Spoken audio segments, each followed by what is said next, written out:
This little boy vanished in the forest in just 5 minutes. Silently, without a trace. Smash that like button if you're enjoying these true crime stories. Hit subscribe if you haven't already, and let's dive into the case of Dennis Martin.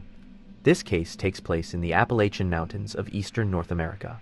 The Appalachians have earned a reputation for an unusually high number of disappearances and murders over the years. Great Smoky Mountains National Park is one of the most visited national parks in America, so it makes sense that more incidents would occur there simply due to the volume of visitors. With over 11 million people visiting annually, the Smokies see everything from minor injuries to serious emergencies just based on statistics alone. More people in wilderness areas naturally leads to more accidents, medical emergencies, and unfortunately, more missing persons cases. The park's popularity also means it attracts visitors with varying levels of outdoor experience, from seasoned hikers to families who might underestimate the challenges of mountain terrain. In June 1969, a terrifying disappearance occurred in the Great Smoky Mountains. 6-year-old Dennis Martin was about to turn 7 that summer. He lived in Knoxville, Tennessee with his architect father, William. On June 14th, Father's Day weekend, Dennis went camping at Spence Field in the Smokies with his dad, brother Douglas, and grandfather Clyde. It was their annual family tradition. By strange coincidence, they were camping with another family, also named Martin, who had young boys too. Dennis was playing with these kids that afternoon. The children decided to prank the adults by hiding behind bushes and jumping out to scare them. Dennis's father saw his son hide behind a nearby bush by himself. The other two boys, including Dennis's brother, hid together behind a different bush. When it was time for the big reveal, all the kids jumped out, except Dennis. His father and grandfather immediately got worried. They started searching, thinking Dennis was just taking the game too far. But only 3 to 5 minutes had passed since his dad last saw him. The other kids had already moved on to playing in the meadow, completely forgetting about their prank. That's when William Martin knew something was seriously wrong. He began frantically calling Dennis's name, searching everywhere. But his son had vanished without a trace. Where could he have gone in such a short time? His father and the other families searched the immediate area, but a small boy couldn't have traveled far. They kept returning to the spot where Dennis had last been seen. It was around 4:30 p.m. Darkness would fall soon. After their own search efforts failed, the Martins contacted park rangers.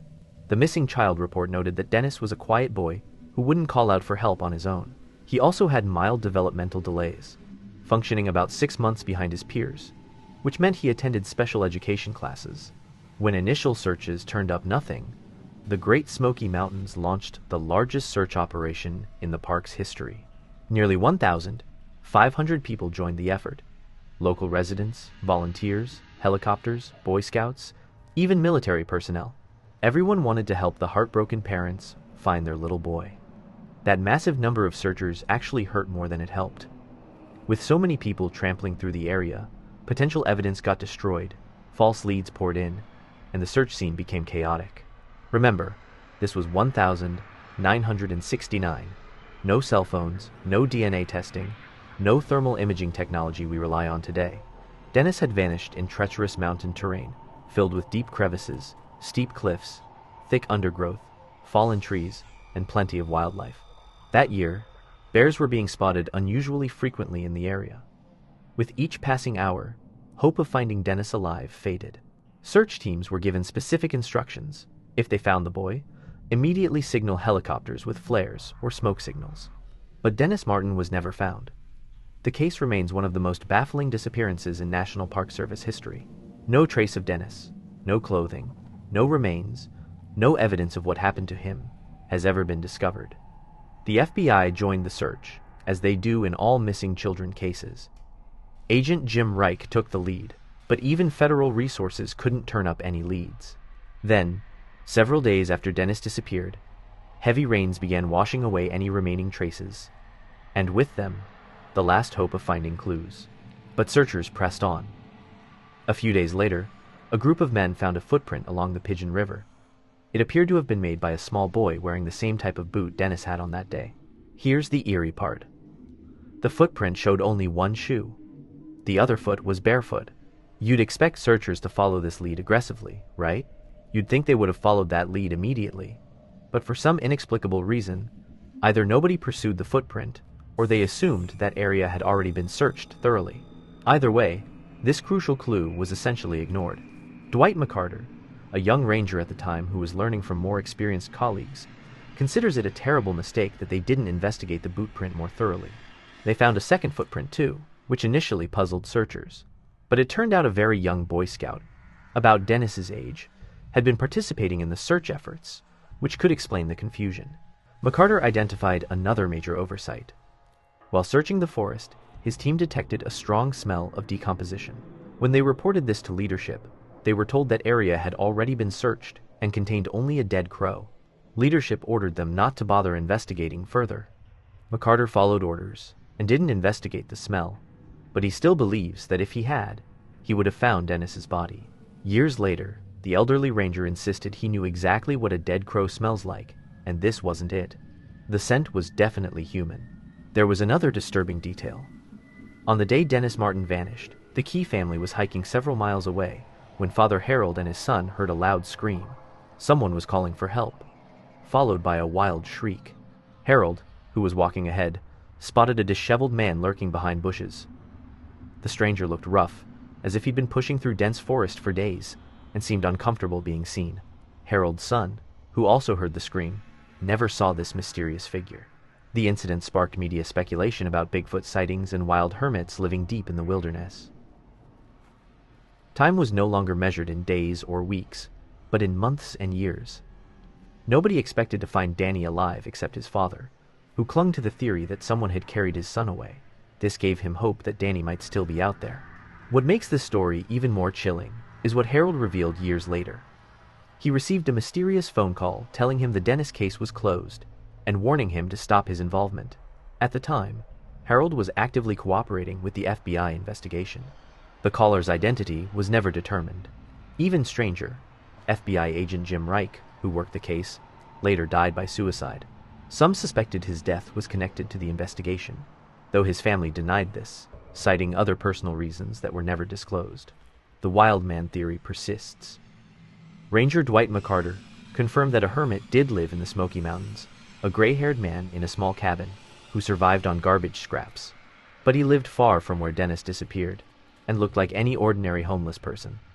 Plus, he likely didn't have access to the white car that Harold Key reportedly saw. Weeks after Dennis vanished, a woman called police claiming she'd seen him in a white car in Knoxville with an unknown man. High-profile cases often generate false leads, but police may have actually pursued the white car theory. The Dennis Martin case files contain numerous blacked-out pages, suggesting they had suspects under investigation. The search officially ended in September 1969. Officials concluded the operation failed partly because too many untrained volunteers got lost in the Smoky Mountains, with several people injured during the search. In 1985, an unexpected visitor came to Ranger McCarter's home. The man, who knew McCarter personally but distrusted law enforcement, revealed he'd found a child's remains years earlier in the Tremont area while illegally harvesting ginseng. He'd never reported it for fear of prosecution. A search team immediately investigated the location, but found nothing. After so many years, wildlife could have scattered any bones, and heavy rains frequently flooded the area. Whether a little boy's body was ever there remains a mystery. Remarkably, the alleged remains were found just 3 miles from where Dennis disappeared in the same direction as the bootprint trail, and where the Key family heard screams. Investigator David Paulides later examined the case, while Ranger McCarter wrote a book acknowledging the search team's mistakes. McCarter, who continued working as a park ranger for decades, still regrets not following that strange smell or pursuing the small footprint further. 3 main theories emerged. The lost child theory suggests Dennis simply got lost and died from exposure. Nighttime temperatures dropped to 50 degrees Fahrenheit, followed by heavy storms. With possibly only one boot, he could have died from hypothermia or fallen into a river. The animal attack theory points to hungry bears driven closer to humans by harsh weather conditions in 1969. However, no blood or clothing was ever found. The abduction theory centers on the Key family's account of strange screams and the mysterious man near a white car. Despite no suspects being found, Dennis's family spent years searching for a kidnapper. The ginseng harvester's discovery might have solved everything, but those remains, if they existed, are lost forever. Ranger McCarter believes Dennis died in the woods that first day, lost and freezing. The Dennis Martin case became one of America's most famous disappearances, inspiring documentaries and books. But the truth remains buried, somewhere in those dense mountain forests.